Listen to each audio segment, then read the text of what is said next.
여러분 안녕하세요. 우리 오늘 날짜가 3월 28일 토요일. 오늘도 함께 말씀을 읽기 오신 모든 분들 환영합니다. 우리 함께 기도하고 시작하도록 하겠습니다. 사랑과 은혜가 충만하신 아버지 하나님 감사를 드립니다. 하나님 오늘도 우리와 동행하여 주시고 또 주님의 은혜로 하루를 살 수 있도록 함께하여 주시니 감사를 드립니다.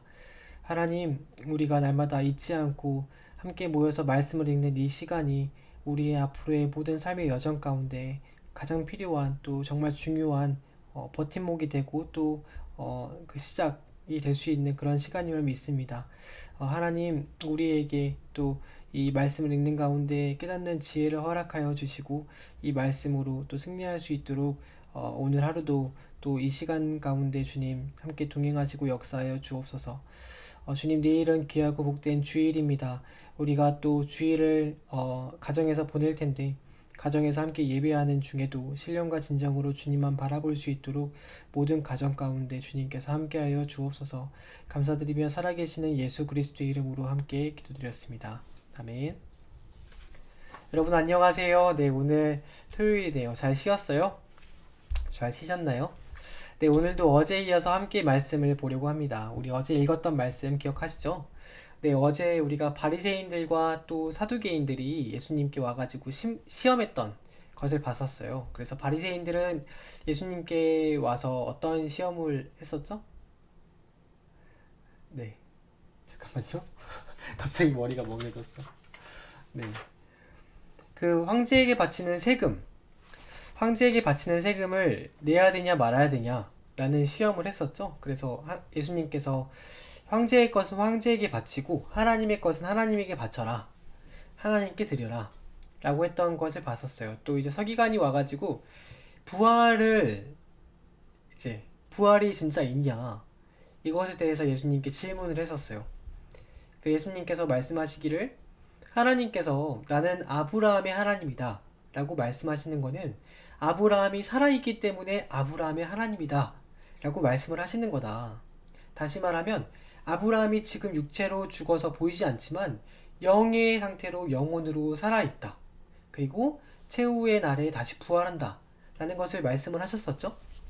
네, 그래서 이거를 보고 있던 사람이 있었어요. 많은 사람들이 보고 있었지만 그 중에 한 명의 율법학자가, 이 율법학자라는 거는 율법을 가르치는 사람, 성경을 가르치는 사람인데 그 한 명의 율법학자 바리새인이 굉장히 감명을 받았나 봐요.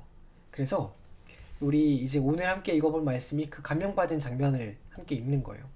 12장 28절부터 마지막까지 한번 천천히 읽어보도록 할게요. 누가 감명을 받았는지. 28절, 율법학자들 가운데 한 사람이 다가와서 그들이 변론하는 것을 들었다. 이제 이 율법학자는 바리새인이라고 해요. 바리새파 사람이었다고 해요. 그는 예수가 그들에게 대답을 하시는 것을 보고서 예수님께 물었어요. 그러니까 이 사람은 이 모든 걸 보고 있다가 무릎을 탁 친 거죠. 아니, 이렇게 어렵고 모두가 난해해서 아직까지 해결되지 않았던 문제를 몇 마디 말씀도 하지 않았는데 정말 명료하게 분명하게 말씀을 하시는 걸 보고 무릎을 탁 치면서 야, 대단한 분이다 생각을 하고 평소에 궁금했던 거를 질문해야겠다라고 생각해서 질문을 했어요. 근데 그게 뭐였냐면은, 선생님, 이제 모든 계명 가운데서 가장 으뜸되는 것이 무엇입니까? 라고 물어본 거예요. 여러분, 우리 구약 성경에 보면은 전도사님과 같이 출애굽기 20장에 보면은 10계명이 있죠? 여러분이 알고 있는 계명은 10계명밖에 없죠. 10계명. 10가지 계명. 살인하지 말라, 도둑질하지 말라, 간음하지 말라, 우상 숭배하지 말라, 이런 10가지 계명. 이게 이제 우리가 알고 있는 일반적인 계명이에요. 그런데 우리 유대인들, 이스라엘 사람들에게는 하지 말아라 해라 라고 하시는, 하지 말고 해라 라고 하는 그 율법의 계명, 그러니까 성경이 말하는 모세가 받았던 계명이 몇 개가 있냐면은 무려 615개가 있어요. 615개. 진짜 많죠? 그래서 이 사람들은 그 계명을 얼마나 잘 지키는지가 구원을 받냐 못 받냐에게도 정말 중요한 영향을 미치고, 또 얼마나 내가 하나님을 잘 믿냐 안 믿냐라는 기준이 되었어요. 그래서 그 사람들이 그 615개를 지키려고 사람을 사랑하고 하나님을 사랑하는 게 아니고 계명을 지키는 거에 더 이렇게 노력을 하는 거예요. 그래서 또 그 당시에 주된 논쟁 중에 하나가, 주된 토론 주제 중에 하나가 뭐였냐면은, 그러니까 615개의 계명이 있는데 그 중에 어떤 계명이 가장 큰 계명이냐, 가장 큰 그 지켜야 되는 법이냐, 이게 가장 중요한 법이었어요. 그 중요한 논쟁 중에 하나였어요. 그래서 여러분 잘 아시죠? 잘 아시는 것 중에 고르반이라고 해서 우리 읽었었죠? 네. 어떤 사람이 부모님께 나중에 드리려고 놔뒀던 돈이 있었는데 이 돈을 나는 하나님께 드릴 겁니다 라고, 이거는 고르반입니다 라고 말을 하면은, 이게 원래 부모님을 드리려고 했던 돈인데 하나님께 드리는 돈이기 때문에 이 하나님께 드리는 게 먼저인 거예요. 그래서 이 돈을 부모님께 안 드려도 된다 라는 그 율법의 법이 있었어요. 이건 성경에 없는 내용이거든요. 근데 유대인들이 만든 거예요. 그러니까 이런 식으로 유대인들은 어떤 법을 먼저 지켜야 되느냐, 이거에 대한 관심이 진짜 많았어요. 그래서 지금 예수님께 물어본 거죠. 어떤 게 가장 으뜸되고 가장 중요한 법이냐. 그랬더니 예수님께서 대답하셨어요. 근데 예수님께서는 뭐라고 대답하셨는지 볼게요. 첫째는 이것이다. 그것은 뭐냐면, 이스라엘아 들으라. 우리 하나님이신 주님은 오직 한 분이신 주님이시다. 너는 마음을 다하고 목숨을 다하고 너의 뜻을 다하여 또 내 힘을 다하여 너의 하나님이신 주님을 사랑하여라. 이게 몇 번째 계명이라고요? 첫 번째 계명이라는 거예요. 여러분, 우리가 이제 예수님을 믿는 사람들이잖아요. 네. 이 뒤에 설명을 할 텐데 이게 가장 중요한 거예요. 우리가 지켜야 되는 모든 법 중에서 가장 중요한 건 뭐냐면은, 첫 번째, 너의 마음을 다하고 목숨을 다하고 또 나의 뜻, 의지적인 것, 뜻을 다하고 모든 힘을 다해서 너의 주님 하나님을 사랑하여라. 이게 가장 큰 계명이라는 거예요. 그 두 번째는 뭐냐? 31절에 둘째는 이것이다. 너의 이웃을 너의 몸과 같이 사랑하여라. 이 계명보다 더 큰 계명은 없다 라고 말씀을 하셨어요.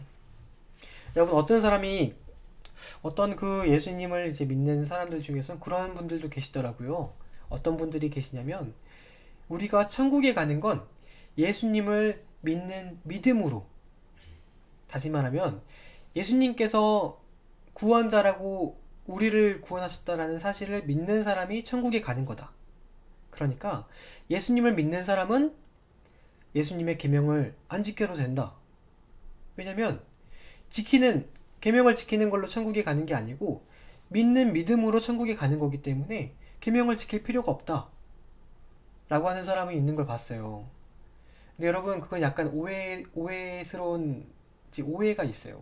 그분이 약간 오해하시는 게 있는데, 그게 뭐냐면, 예수님께서는 이 땅에 오실 때 이 율법 있죠?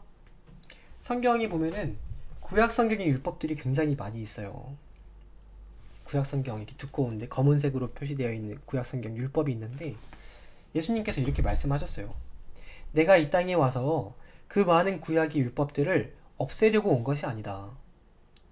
없애러 온 것이 아니고 그것을 완성시키기 위해서 왔다 라고 말씀을 하세요. 또 뭐라고 말씀을 하시냐면은, 나를 사랑하는 자는 어떤 사람이냐? 나를 사랑하는 사람은 나의 계명을 지키는 사람이다 라고 말씀을 하세요. 여러분, 그러니까 그분들이 오해가 있는 게 있어요. 뭐냐면은, 믿음이라고 할 때 그 믿음이라는 단어가 나는 예수님을 믿어요 라고 하는 머릿속으로 믿는다는 그것만 생각을 한 거예요. 근데 예수님은 그게 아니에요. 뭐냐면, 너의 마음을 다하고 목숨도 다하고 뜻과 힘을 다해서 하나님을 사랑하는 게 믿음이라는 거예요. 그게 믿음이라는 거예요. 그리고 두 번째는 너의 이웃을 너의 몸과 같이 사랑하는 게 믿음이라는 거예요. 아시겠어요, 여러분? 믿음은 내가 예수님을 알고 예수님이 그런 분이라는 거를 머릿속으로 아는 거, 그게 믿음이 아니에요. 믿음은 내 마음을 다해서 믿는 게, 내 몸을 다해서 믿는 게 믿음인 거예요. 그래서 예수님께서 그러시잖아요. 하나님, 우리가 하나님을 사랑하는 거 어떻게 할 수 있나요? 그랬더니 예수님께서 말씀하시기를 너가 너희 옆에 있는 이웃을 사랑하는 걸 보면 너가 나를 얼마나 사랑하는지 알 수 있다. 이렇게 말씀을 하셨어요. 그러니까 뭐냐면은 너가 너 옆에 이웃에게 하는 행동을 보면은 너가 그게 나에게 하는 거랑 똑같은 거다. 사람을 사랑하지 않는 사람이 하나님을 사랑할 수 없다는 거예요. 그 뭐냐? 율법을 완성하셨는데 그 완성이 뭐냐? 사랑으로 완성을 하셨다. 여러분, 우리가 하나님을 사랑하고 예수님을 사랑하고 예수님, 하나님, 성령님을 사랑하고 우리 옆에 있는 이웃을 사랑하면은 율법을 다 지키는 거예요. 그게 율법을 안 지키는 게 아니에요. 그게 완성이거든요. 완성. 그래서 여러분, 우리가 예수님을 믿는 사람이잖아요. 예수 그리스도를 따라가는 제자의 삶을 사는 예수님을 믿는 사람. 믿는 사람은 우리의 행동으로 이웃을 사랑하는 사람이 되어야 되는 거예요. 그게 곧 하나님을 사랑하는 거기 때문에. 근데 이 말을 들었어요. 누가 들었냐면 우리 32절에 보니까 그 말을 예수님께 질문을 했던 그 사람이 들은 것 같아요. 그래서 그 율법학자가 예수께 말한 거예요. 뭐라고 했냐면 선생님, 무릎을 탁 치면서 옳습니다. 선생님, 옳은 말씀입니다.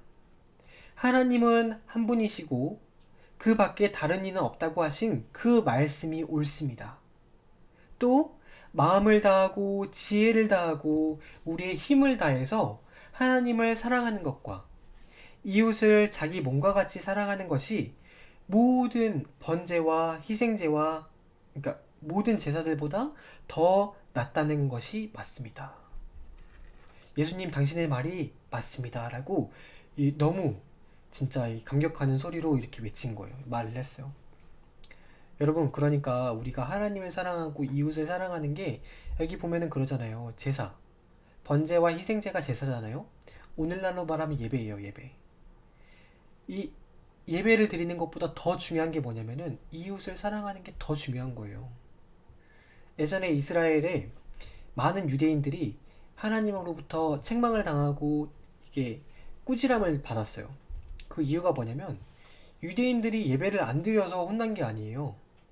예배를 드리러 갔는데 예배를 드리면서 밖으로 나가서는 나쁜 일을 한다는 거예요. 유대인들이 하나님 말씀도 듣지 않고 악한 일을 많이 하고 사람들을 괴롭히는 일들을 많이 한다는 거예요. 예배를 안 드린 게 아니고 예배를 드리면서 그런 행동을 한다는 거예요. 그래서 하나님께서 그러시잖아요. 너희가 겉으로는 나를 예배하는 것 같지만 너희의 마음은 나에게서 멀다. 그래서 예수님이 말씀하시는 거예요. 너희가 마음을 다하고 힘을 다하고 뜻을 다하여 하나님을 사랑하라. 이웃을 사랑하라. 그랬더니 이 청년이 이 바리새인 이 율법학자가 선생님, 그 말이 옳습니다. 이렇게 했어요. 그랬더니 34절에 예수께서는 그가 슬기롭게 대답하는 것을 보시고 그에게 말씀하셨다. 이렇게 말한 건 거의 처음 본 것 같아요. 너는 하나님의 나라에서 멀리 있지 않다. 이렇게 말한 건 처음 본 것 같아요. 네. 예수님께서 뭐라고 하셨냐면은 너는 지금 하나님의 나라에 거의 다 와 있다는 거예요. 오, 감격적이지 않나요? 네, 천국에 거의 다 와 있다는 거예요. 그러니까 이게 뭐냐면은 이 청년이 말했던 게 바로 우리가 살아야 될 삶이라는 거예요. 이렇게 사는 삶이, 이렇게 사는 사람이 천국에 갈 수 있다. 이런 말씀인 거죠. 여러분 모두가 이런 삶을 사시기를 바랍니다. 이게 진짜 예수님을 믿는 거예요. 이웃을 사랑하고 그 사람을 내 몸처럼, 내가 내 몸 얼마나 사랑해요. 그런 것처럼 남을 사랑하는 거예요. 그 뒤에는 감히 예수께 더는 묻는 사람이 없었다. 어떻게 묻겠어요? 감히 못 묻겠죠? 그랬더니 예수께서 그 성전에서 가르치기 시작하셨어요. 그래서 가르치기 시작하실 때에 이렇게 말씀하셨다. 어찌하여 율법학자들은 이제 서기관들 율법학자들을 말하는 거죠. 그들은 그리스도가 다윗의 자손이라고 말하느냐. 왜냐면 성경에 보니까 시편에 다윗이 성령의 감동을 받아서 친히 이렇게 말하였다. 주님께서 내 주께 말씀하시기를, 이건 다윗이 한 말이에요. 주님께서 내 주께 말씀하시기를 내가 너의 원수를 너의 발 아래 굴복시킬 때까지는 너는 나의 오른쪽에 앉아 있어라 라고 하나님께서 내 주께 말씀하셨다는 거예요. 그 다윗이 스스로가 그를 주라고 불렀는데 여기서 그는 메시아를 주라고 불렀대요. 그런데 어떻게 그 메시아가 다윗의 자손이 될 수 있겠느냐? 그러지 않아요? 보세요. 여러분, 우리 아버지가 아들에게 나의 주인님이라고 할 수 있나요? 하물며 아빠도 아들한테 그렇게 안 하잖아요. 못 하잖아요. 그런데 아빠일 뿐만 아니라 할아버지 엄청 오래된 거의 조상, 되게 훌륭하다고 생각되는 그 조상이 나중에 태어나는 자기 후손에게 나의 주인님이라고 말할 수 있나요? 안 되죠. 원래 그렇게 말하면 안 되는 거예요. 그런데 다윗은 지금 뭐라고 하냐면은 자기 나중에 자기 후손으로 태어날 그 메시아에게 나의 주인님이라고 했다는 거예요. 다시 말하면 뭐냐면은 예수님은 다윗의 후손이셨지만 동시에 다윗에게 나의 주님이라고 높임을 받을 만한 분이셨어요. 그러니까 이 메시아였던 예수님, 메시아는 곧 인간의 몸으로도 오시면서 동시에 신의 모습으로도 계시는 거죠. 신. 다윗이 나의 주님이라고 부를 수 있을 존재로 계시는 거예요. 그러니까 이거를 예수님께서 물어봤는데 아무도 대답을 못했어요. 어떻게 그런 게 가능해? 그들의 상식으로는 이해가 안 됐거든요. 근데 예수님께서는 메시아는 사람이면서 동시에 신이다. 그분이 누구냐면 예수 그리스도, 예수 메시아, 그분이라는 거예요. 그런데 이제 많은 무리가 예수님의 가르침을 다 이해하지는 못했지만 그 말씀을 모두 기쁘게 받아들였나 봐요. 그러니까 음흉한 마음을 가지고 예수님께 접근했던 바리새인들과 사두개인들과 또 헤롯 당원, 이런 종교 지도자들과는 또 비교되는 그런 모습이죠. 근데 오히려 많은 무리들이 예수님을 더 기쁘게 받아들였어요. 네, 우리도 그런 마음을 가져야겠죠? 예수께서 또 여러 가지 가르침을 주셨는데 가르치시면서 이렇게 말씀을 하셨어요. 율법학자들을 조심하여라. 율법학자들은 서기관이라고 해가지고 그 당시에 많은 사람들에게 율법을 가르치는 사람들이었어요. 그런데 왜 조심하라 라고, 율법을 가르치는 사람을 왜 조심해라 라고 말씀을 하셨냐면 그들은 예복, 좋은 옷을 입고 다니기를 좋아하고 또 장터, 시장에서 많은 사람들이 있을 때 인사받기를 좋아한대요. 실제로 그 당시에 그 율법학자라고 불려지는 랍비 선생님이라고 불려지는 그 사람들은 선생님이라고 누군가가 자기에게 말해주고 또 나의 주인님이라고 말해주고 또 나의 아버지라고 말해주는 거를 되게 좋아했대요. 그러니까 어디를 가든지 자기를 높여줬으면 좋겠는 거예요. 이렇게 높여줬으면. 그래서 그들은 회당에서 자리를 앉을 때도 가장 높은 사람이 앉는 자리에 앉는 거를 좋아하고 또 잔치에서는 가장 윗자리에 앉기를 좋아한다. 율법학자들의 그런 부분을 조심하라는 거예요.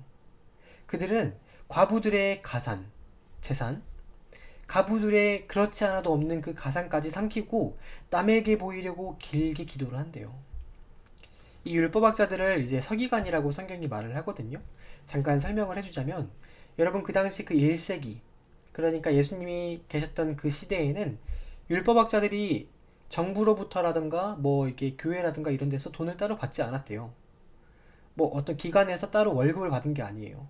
그럼 이게 어떻게 생활을 했느냐? 뭐 이게 그러니까 일단 첫 번째 율법학자가 뭐냐? 율법학자들은 이런 사람들이에요. 여러분이 우리 성경책 가지고 있죠? 구약 성경, 검은색 구약 성경. 구약 성경을 율법학자들이 정리한 거예요. 그 당시에 이스라엘이 바벨론 포로에 갔을 때 70년 동안 포로 생활을 하면서 우리가 하나님의 말씀을 어겨가지고 지금 이렇게 포로 생활을 하고 있다 라고 깨달은 거예요. 그래서 그때 다시 이스라엘로 돌아왔을 때 그때는 뭘 했냐면은 우리가 하나님의 말씀을 배워야 된다라고 생각을 하고 그때 생겼던 직업이 뭐였냐면은 율법학자였어요. 그때부터 성경책을 풀어서 가르치고 또 성경책을 그 당시에는 인쇄기가 없었잖아요. 그래서 성경책을 다른 책에다가 옮겨서 적는 사람들, 이거를 토시 하나 안 빼고 그대로 똑같이 철자를 옮겨서 적는 사람들, 그런 사람들이 있었어요. 그리고 성경의 그런 이 많은 책들을 모아서 정리해서 우리가 읽어야 될 구약 성경은 이겁니다 라고 정했던 사람들이 율법 학자들이었어요. 그러니까 사실상 이 사람들이 대단하고 또 훌륭한 중요한 일들을 했던 거예요. 그런데 이들의 특징이 뭐냐면은, 그래서 나중에 예수님도 뭐라고 하시냐면은, 이 율법학자들의 가르침은 너희가 따르되 행동은 본받지 말아라. 그 이유가 뭐냐면 이 사람들이 하는 행동이 이런 거. 높은 곳에 올라가기를 좋아하고 사람들이 자기를 선생님이라고 부르는 걸 좋아하고, 이들이 지금 봉급을 못 받잖아요. 그래서 어떻게 했냐면은 그 당시에 이제 좀 신앙심이 좋은 유대인들 중에서 신앙심이 좋은 사람이 이 사람들에게 돈을 줘서, 그러니까 후원을 받아서 그 후원금으로 생활을 했대요. 그런데 이제 그런 사람들 중에서는 과부, 그러니까 이제 예를 들면은 그 당시에 이제 남편을 떠나 보내고 그리고 홀로 생활하는 여인. 그러니까 얼마나 어렵겠어요. 그 당시 남자가 없으면은 일도 못하고 너무 어려운 형편인 거예요. 그런데 그런 과부들의 재산까지도 이렇게 거의 불합리하게, 거의 안 좋은 방법으로 이렇게 좀 걷어가지고 그들이 이렇게 먹었다는 거예요. 삼켰다는 거예요. 그 이 사람들은 또 어떤 특징이 있냐면은 내 신앙이 엄청 좋다는 걸 어필하기 위해서 사람들이 엄청 많은 광장 가운데 가가지고 거기서 매우 오랫동안 이렇게 기도를 해요. 다른 사람들은 다 이제 일어나서 자기 일하러 가는데 1시간 정도 이렇게 막 기도하고 있는 거예요. 그럼 그걸 보는 사람들이 저 랍비, 저 율법학자는 저렇게 신앙심이 좋구나 하고 내가 후원을 해야겠다 해서 더 후원을 주는 거예요. 웃기죠. 이런 사람들이 율법학자들이었어요. 너희는 그렇게 하지 말아라. 그런 사람들을 조심해라. 사기꾼이다, 사기꾼 이라고 말하신 거죠. 그리고 예수님께서 뭐라고 말씀하시냐면은 이런 사람들이야말로 더 엄한 심판을 받을 것이다. 우리 하나님께서 나중에 예수님께서 메시아가 하늘에 계시는데 예수님께서 이 땅에 다시 오시거든요. 재림하시잖아요. 다시 오실 거예요. 근데 그때 마지막 때 모든 사람을 자기가 행한 대로 심판을 하신다고 하셨어요. 그런데 누구 먼저 심판을 하냐? 의외인데 우리 전도사님이나 목사님이나 하나님이나 예수님의 가장 가까이에서 이제 교회에 있는 사람들, 가장 가까이에서 하나님을 섬겼던 사람들부터 심판을 해요. 그 사람들 중에서 가짜 있잖아요. 가짜. 예수님을 믿는다고 하면서 가짜로 믿는 사람들. 내가 전도사님처럼 전도사님이면서 다른 많은 사람들을 막 착취하고 사기꾼처럼 막 이렇게 돈 뜯어내고 막 사실도 아닌데 사실인 것처럼 막 말해가지고 사람들 선동하고, 이런 사람부터 심판받는 거예요. 그 다음이 누구냐? 우리 그리스도인들 중에서 가짜 그리스도인들, 예수님 믿는 사람들 중에서 가짜 예수님 믿는 사람들, 그 다음 심판받고, 그 다음에 안 믿는 사람들 심판받아요.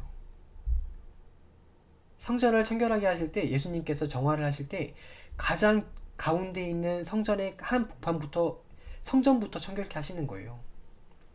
심판받을 때도 마찬가지. 예수님 가장 가까이 있어서 거짓말로 예수님 따르는 것처럼 행동했던 사람들 받는 거예요. 이렇게. 그러니까 우리가 더 무서운 마음으로 예수님을 따라가야 돼요. 사실은 그런 거예요. 네, 우리 마지막 같이 읽어볼게요. 예수께서 이제 헌금함 맞은편에 앉아서 무리가 어떻게 헌금함에 돈을 넣는가를 보고 계셨어요. 방금 가르침을 끝내시고. 그런데 많이 넣는 부자가 여러 명이 앞에 이렇게 부자들이 막 여러 명 큰 돈을 이렇게 헌금을 했어요. 그런데 그 뒤에 가난한 과부 한 사람이 와서 2렙돈, 곧 한 고드란트를 헌금함에 넣었어요. 근데 이 렙돈이 얼마만큼의 돈이냐면은 우리 한 데나리온이 한 사람이 하루 동안 일해서 벌 수 있는 돈이잖아요. 그 돈의 128분의 1. 그러니까 약 500원짜리 2개 정도인 것 같아요. 가장 낮은 단위의 그 돈이에요. 가장 낮은 단위의 돈. 500원짜리 두 개, 100원짜리 2개일 수도 있죠. 가장 낮은 동전 2개를 가지고 와서 그 헌금함에 이렇게 넣는 거예요. 그 과부가. 그래서 예수님께서 그거를 보시면서 뭐라고 하셨냐면은 제자들을 곁에 불러놓고서 그들에게 이렇게 말씀을 하셨어요. 내가 진정으로 너희에게 말한다.